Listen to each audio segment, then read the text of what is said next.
안녕하세요. 저는 제 인생의 한 부분을 여러분께 들려드리고자 합니다. 때는 어느 날, 거실에서 회장님이 신문을 읽는 모습을 지켜보고 있습니다. 햇빛이 창가로 스며드는 가운데 차를 준비하며 손끝에 힘을 줍니다. 오늘 아침은 좀 다르네요. 제가 낮게 중얼거렸습니다. 회장님은 잠시 눈을 들어 저를 바라보시더니 곧 다시 신문에 시선을 돌리십니다. 심장이 두근거리지만 겉으로는 평정을 유지하려 애씁니다. 접시를 정리하며 회장님이 움직이실 때마다 마음이 바짝 조여옵니다. 조금 더 진하게 내려야겠어요. 제가 혼잣말처럼 말했죠. 회장님은 손끝이 잠시 멈췄다가 다시 신문을 넘기십니다. 그 시선 하나에 긴장과 설렘이 동시에 느껴집니다. 오늘 하루가 단순하지 않을 것임을 직감하며 숨을 고릅니다. 주방에서 차를 내리며 회장님의 동선을 유심히 살핍니다. 회장님은 서재에서 서류를 넘기시며 저를 흘끗 보십니다. 손이 부드럽네요. 잠깐 들린 말에 심장이 뛰었습니다. 숨을 고르고 마음을 다잡지만 시선과 감정은 멈추지 않습니다. 현관문이 벌컥 열리며 예상치 못한 손님이 들어옵니다. 순간 정적이 흐르며 하루의 평온이 깨지고 심장이 더 빨리 뜁니다. 오늘 하루는 긴장과 기대가 섞인 채로 막 시작되었습니다. 주방에서 차를 내리며 조심스레 말했습니다. 회장님, 요즘 서재에만 계시고 거실에는 잘 안 나오시던데 바쁜 일이 많으신가 봅니다. 회장님은 잠시 멈춰 제 쪽을 보시고 낮게 요즘 좀 바쁘네요 하십니다.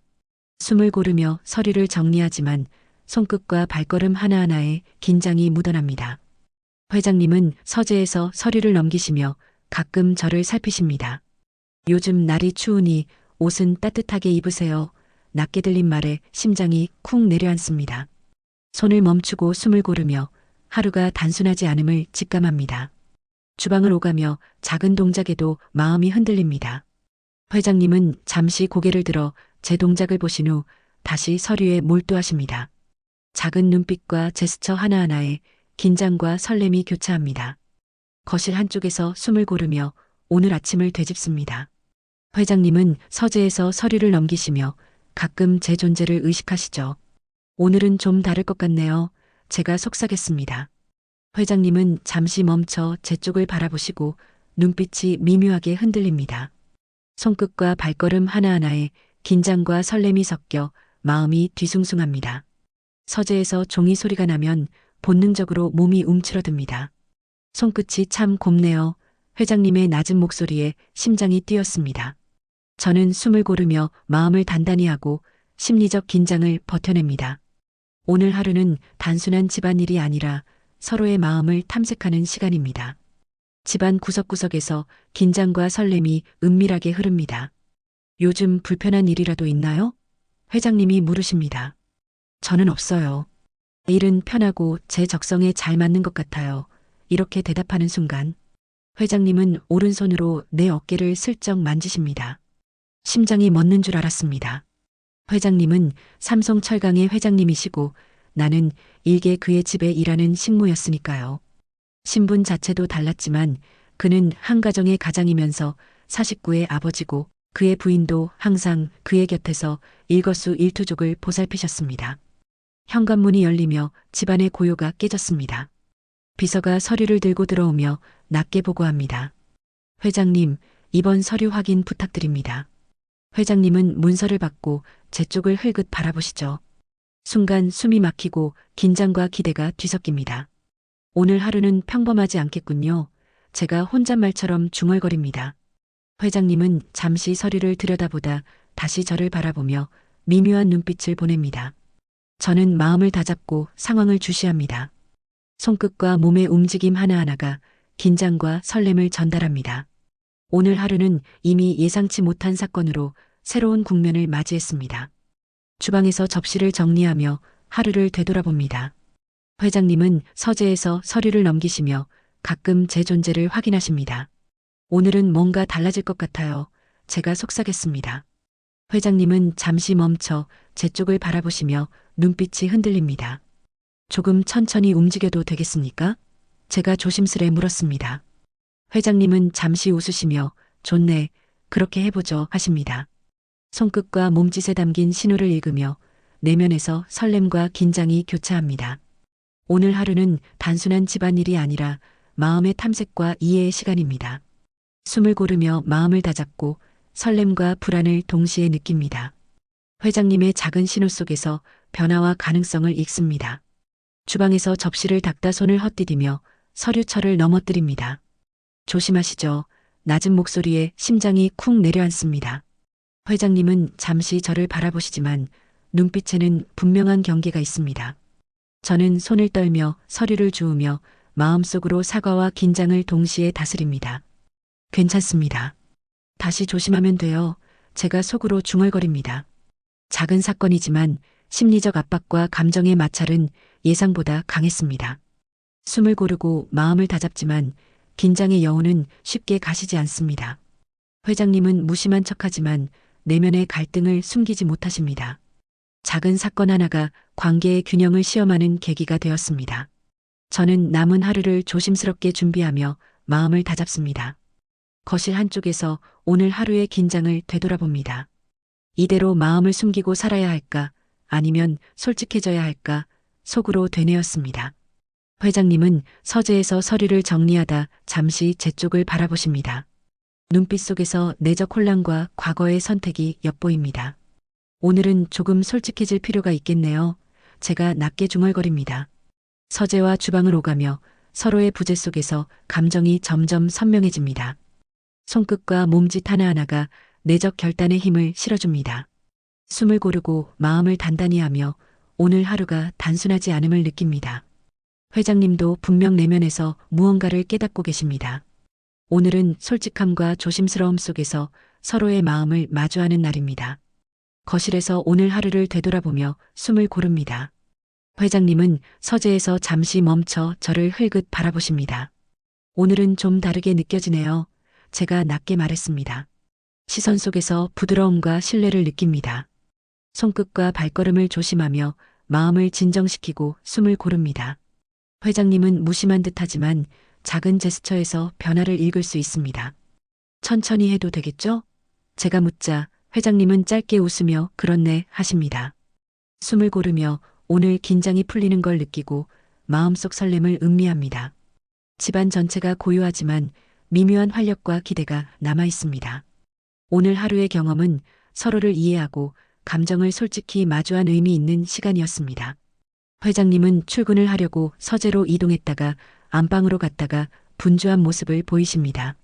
어느새 난 회장님의 발길의 소리조차 내 마음을 흔드는 것을 느낍니다. 어느 날 사모님께서 제가 감기가 걸려 켈룩대는 모습에 한마디 하셨습니다. 안성댁, 기침을 하네요. 제가 소리 낮춰 대답했습니다. 어젯밤 이불을 덮지 않고 잤더니 감기가 걸렸나 봐요. 사모님께서는 반찬을 만들 때 내 기침이 반찬에 들어갈까봐 한 번씩 불편한 기색을 보이셨습니다. 그 모습을 회장님이 지나가다가 보시고 마음이 쓰였던지 식사 도중 한마디 하십니다. 안성댁이 하는 음식은 다 정갈하고 맛있네요. 이 말에 아픈 감기 기운이 사라지는 것 같았습니다. 하루는 사모님이 음악회에 가시고 회장님과 제가 집에 남을 때가 있었습니다. 회장님은 서재로 저에게 차를 한 잔 내어오라고 주문을 합니다. 집에 회장님과 제가 있었고 정원에는 기사가 나뭇가지를 자르며 정원이를 돌보고 있을 때였습니다. 따뜻한 생강차 한 잔을 서재로 가져다 주세요. 회장님의 나지막한 목소리에 네 바로 올려드리겠습니다. 대답하고는 주방으로 가서 생강차를 끓였습니다. 생강차를 끓이면서 속으로 생각했습니다. 기침이 나 오전 식사 시간에 음식 나르는 내 모습을 보고 사모님은 꾸중하시고 회장님은 그런 제 기분을 생각해서 음식이 맛있다고 칭찬해 주시고 회장님이 왜 그러셨을까? 평상시에는 냉정하고 딱딱하신 분이신데 생강차가 끓어오르는 걸 보고 황금색 봉황이 새겨진 찻잔을 들고 서재로 발걸음을 옮겼습니다. 문 앞에서 서서 똑똑 오른손으로 노크를 하고 떨리는 손으로 문을 열고 들어가서 책상 위에 차를 올려놓았습니다. 회장님은 신문을 보고 계셨고 창가에 앉아서 저를 힐끔 보셨습니다. 회장님은 제 오른손을 유심히 쳐다보셨습니다. 떨리는 손은 주체할 수가 없었습니다. 안성댁 감기가 걸린 것 같은데. 이 생강차 안성댁도 들어봐요. 회장님의 따뜻한 말 한마디에 못 느꼈던 이성 간의 설레임이 느껴지는 순간이었습니다. 괜찮아요. 주방에서 저 혼자 끓여 마실게요. 나지막한 소리로 대답을 했습니다. 회장님이 제 오른손에 손을 올리며 말을 합니다. 안성댁 나 오른쪽 검지손가락에 가시에 찔린 것 같은데 가시 좀 제거해 줄 수 있겠소? 회장님께서 저에게 이런 부탁을 하는 것은 처음이었습니다. 네, 제가 눈은 밝지는 않지만 제거해 볼게요 라고 대답하고 오른손과 왼손을 교차하며 힘을 주어 가시를 빼는 제스처를 취했습니다. 아무리 뾰족한 가시를 찾으려고 해도 보이질 않아 돋보기 안경을 달라고 요청했습니다. 돋보기 안경을 꼈지만 가시는 보이질 않고 땀만 나는 상황에 헛기침만 나왔습니다.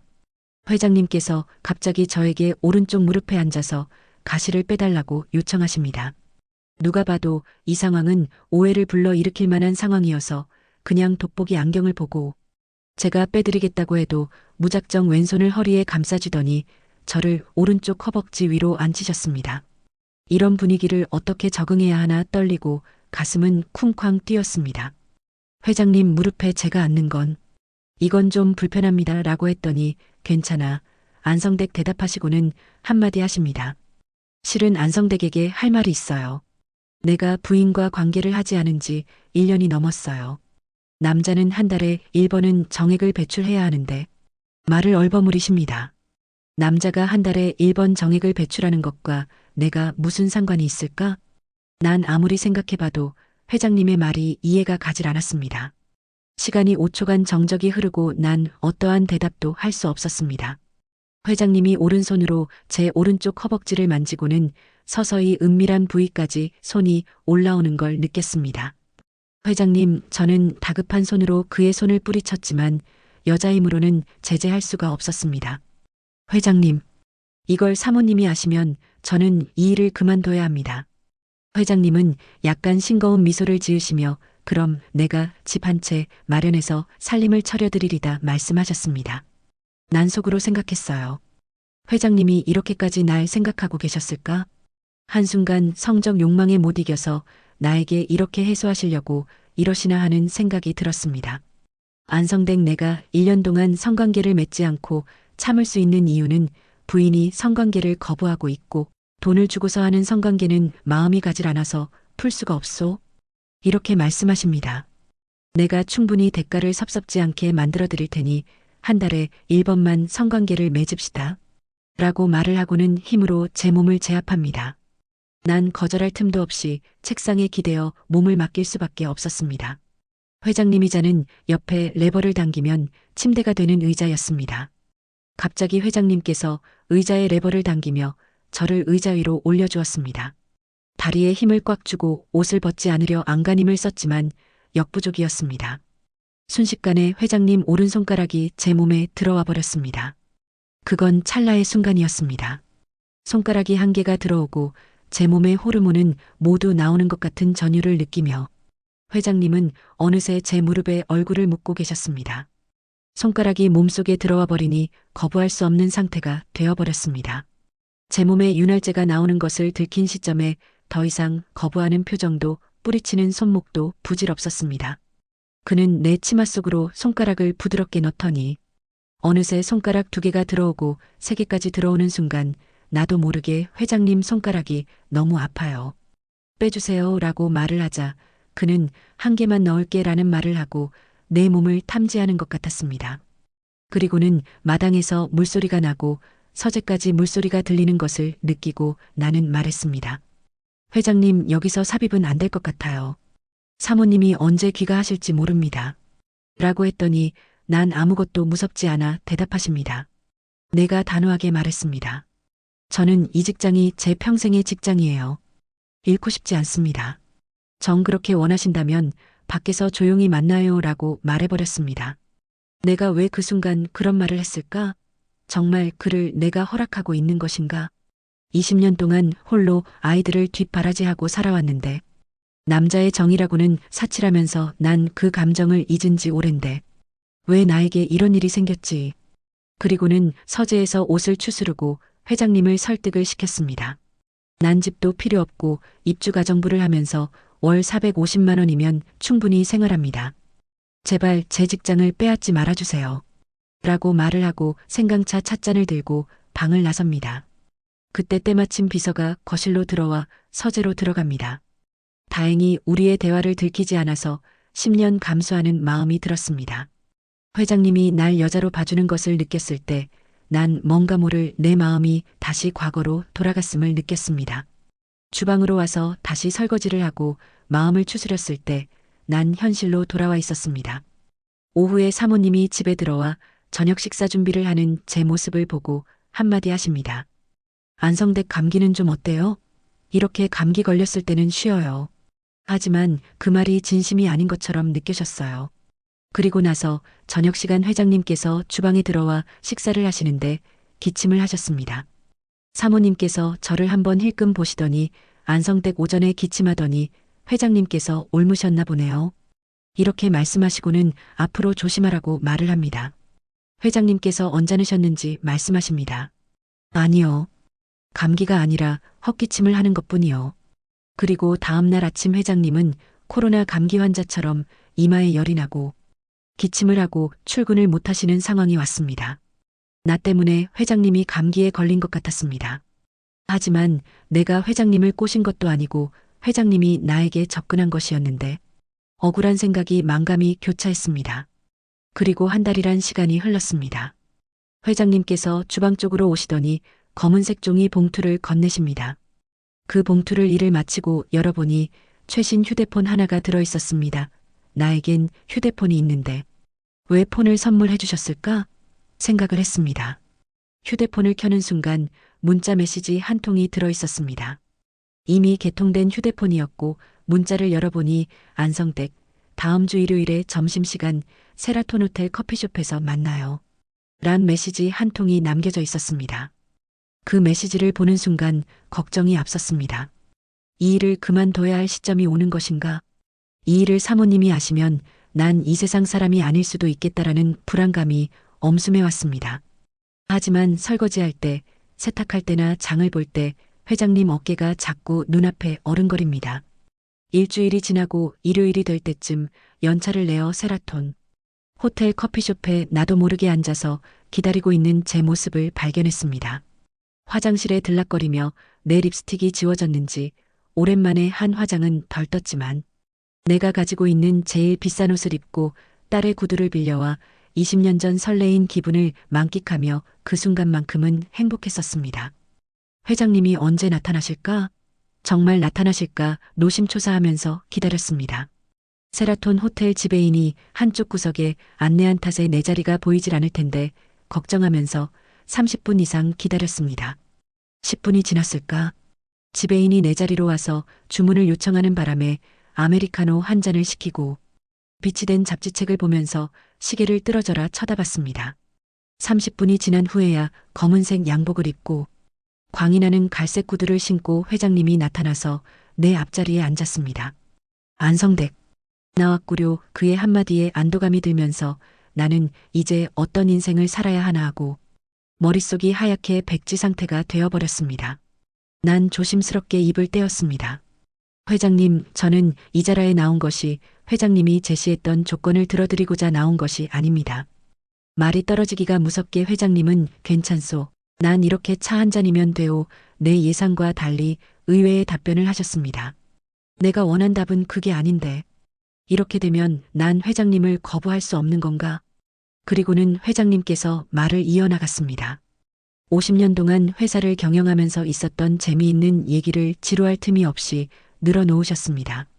그는 머리는 백발이지만 피부만큼은 좋았고 나이는 많으셨지만 평상시 골프를 많이 해서 아랫배가 나오지 않는 키 175cm의 휜치라고 날씬한 나의 키다리 같은 아저씨 모습을 하고 계셨습니다. 호텔 주차장엔 운전기사가 기다리고 있었고 한참을 대화하다 보니 배에서 꼬르륵 소리가 났습니다. 회장님은 5층 레스토랑에서 점심 한 끼를 권하셨습니다. 나는 거절을 못하고 같이 따라 5층까지 올라가 처음으로 화려하고 잘 건축된 레스토랑에 들어갔습니다. 바닥은 빨간 카페트였고 천정은 화려한 샹들리제로 꾸며져 있었습니다. 회장님은 스테이크를 주문하셨고 나는 스파게티를 먹겠다고 하였습니다. 음식이 나와 생전 처음 맛보는 크림 게맛살 스파게티를 먹으며 지난 가사일과 여러 가지 일을 반찬 삼아 대화하며 일시간이 훌쩍 넘겼습니다. 디저트로 커피 2잔을 시키며 5분 동안 정적이 흘렀습니다. 창가에는 호텔 정원이 보이고 작은 나무들이 보이는 전경이 펼쳐졌습니다. 조용한 클래식 음악이 흐르고 무슨 말을 해야 할지 몰라 가만히 찻잔만 바라볼 뿐이었습니다. 회장님은 나지막한 목소리로 제게 말씀하셨습니다. 안성댁, 우리 위로 올라가 잠시 쉬었다 갑니다. 나는 안 됩니다. 말로 거절할 수가 없었습니다. 10분이 지나고 난 회장님을 따라 객실로 따라 올라갔습니다. 3002호 룸번호 카드를 확인하고 객실로 들어서는데 안에는 방익한 거실과 다이닝룸이 있는 VIP 객실이었습니다. 그리고 3년이란 시간이 걸렸습니다. 다음 이야기는 입으로 이어집니다. 여러분 댓글로 다음 이야기를 올려드리겠습니다. 많은 관심 당부드립니다. 구독과 좋아요는 사랑입니다.